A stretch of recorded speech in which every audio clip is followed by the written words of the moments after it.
Huling-huli nga ni Jericho Rosales ang kiliti ng kanyang girlfriend na si Janine Gutierrez. Magmula sa mga lugar na gustong puntahan at mag-relax ni Janine, hanggang sa mga pagkain, sa mga bagay na gustong gawin at maging sa pagiging mahilig din ni Echo sa aso. May alaga si Janine na aso at ito ay si Panchi. Mabilis naman itong nakagaanan ng loob ng aktor dahil pet lover din si Jericho. Sa katunayan, may mga alagang aso din siya sa bahay niya. Wala na talagang mahihiling pa ang isang Janine Gutierrez dahil na kay Jericho na ang lahat.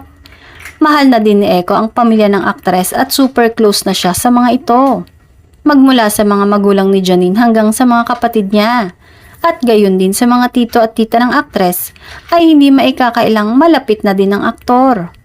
Ginagawa naman kasi lahat ni Jericho ang mga bagay na alam niyang makakapagpasaya sa kanyang girlfriend. Given na yung pagiging compatible nila sa halos lahat ng bagay. Na kay Echo din ang mga katangiang gusto ni Janine sa isang lalaking gugustuhin niyang pagbigyan ng kanyang puso.